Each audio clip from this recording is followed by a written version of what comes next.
अच्छा बच्चों, आज ये जो कहानी है बहुत लंबी कहानी है, कई पार्ट में आएगी। सब आपके इंटरेस्ट की कहानियाँ हैं।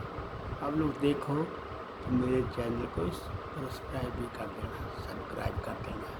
अभी 14 सब्सक्राइबर हैं, थोड़ा थोड़ा चलेगा तो ठीक है। गांव के बाहर एक झोंपड़ी थी। झोंपड़ी में माँ और बेटा रहते थे। अब वो गांव से बाहर थे, थोड़ा अपना अपने काम में बिजी रहते थे। और दोनों माँ और बेटा अपने काम में गांव वालों से दूर ही थे। गांव वालों से उनकी कुछ बनती नहीं थी, तो गांव के बाहर उन्हें झोंपड़ी सी बनाई और बैठे हुए थे, वहीं रहते थे। तो शाम का टाइम था, 7 बजे का।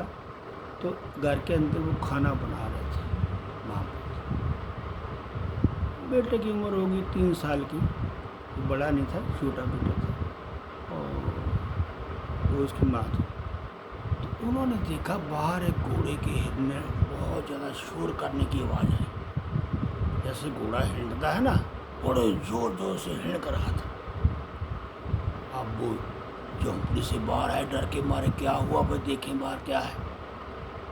तो देखा एक आदमी जख्मी, जिसके जहाँ जख्म इस सिर में जख्म, और बेहोश घोड़े के ऊपर बैठा हुआ था। बैठा नहीं, मान घोड़े के ऊपर लेटा हुआ था। मान घोड़े ने अपने ऊपर बिठा रखा था उसको, बेहोश था। और घोड़ा बड़े जोर से हिलहला रहा था।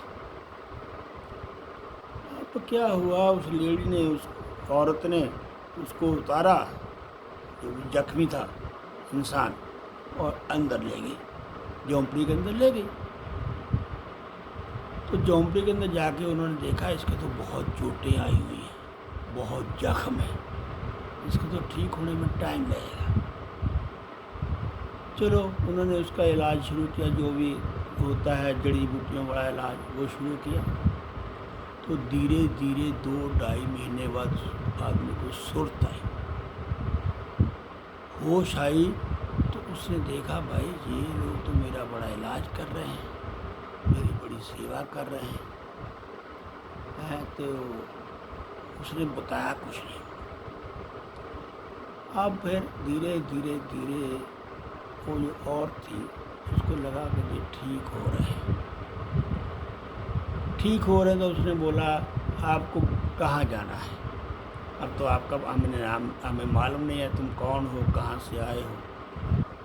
अब तुम ठीक हो, तुम वापस अपने घर जा सकते हो। तो उस आदमी बोला आपने मेरी इतनी सेवा करी है, मैं मौत के मुंह में था, तुम लोगों ने मुझे मौत के मुंह से बचाया। तो एक काम करो, मैं इस बच्चे को गोद ले लेता हूँ, गोद। इसको मैं पालूंगा, इसका सारा खर्चा उठाऊंगा, इसको बड़ी शिक्षा दूंगा, बढ़िया शिक्षा दूंगा, बढ़िया इसकी सेवा करूंगा। तो इसको मैं अपने साथ ले जाता हूँ। वो औरत ने बोला मैं हूँ, मैं तो गरीब ही, लेकिन she was gentle but beautiful, कुछ ठीक थी। उसने बोला मेरे बेटे को आप गोद ले रहे हो,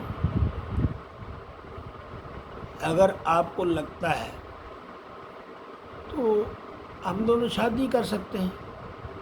अगर हमारी शादी हो जाएगी तो बेटा ऑटोमेटिकली हमारे पास आ जाएगा, रहेगा। लेकिन फिर उस आदमी ने बोला आपको मालूम है मैं कौन हूँ? बोला बताओ, हमें तो नहीं मालूम आप कौन हो।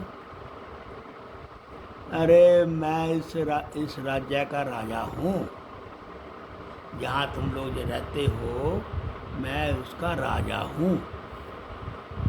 मैं आपके बच्चे को गोद ले लूँगा तो इसकी ज़िंदगी बन जाएगी। उसने बोला ठीक है, तुम सोच लो रात भर, अब आप तो राजा हो, अब हम तो आपके बराबर बैठ भी नहीं सकते। आप तो हमें बहुत बड़े राजा हो, तो हमारी क्या औकात, हम आपके आगे बैठ भी सके। लेकिन राजा ने बोला आप लोगों ने मेरी बहुत सेवा करी और अब मैं ठीक हूँ, तो जो तूने बोला है मैं उसके बारे में सोचूंगा। आज रात तो मैं जहीं हूँ, सुबह मैं आपको बताऊंगा कि मैं शादी करूंगा या नहीं करूंगा।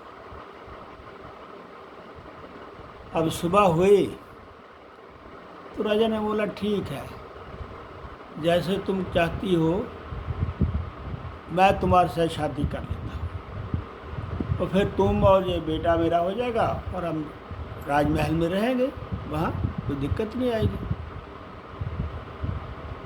लेकिन उस औरत ने बोला मेरी कुछ शर्तें हैं, अगर आपको मेरी शर्त मंजूर है तो हम आगे बात बढ़ाएंगे, नहीं तो नहीं बढ़ाएंगे, आप अपने वापस जाओ। राजा ने बोला बोलो कौन कौन सी शर्तें हैं। मेरी 2 शर्तें हैं। उसने बोला एक तो आप कोई और शादी नहीं करोगे, और दूसरी शर्त है कि आपके बाद मेरा बेटा ही राजा बनेगा। राजा ने बोला मुझे मंजूर है। अब थोड़े गांव वाले इकट्ठे किए तो उन्होंने शादी करी। शादी करके वो आ गए अपने राजमहल में। अब बच्चों इसके बाद क्या होता है वो कल बताऊंगा, बहुत लंबी कहानी चलने वाली है। तो आज के लिए इतना ही है, बाकी कल बताऊंगा।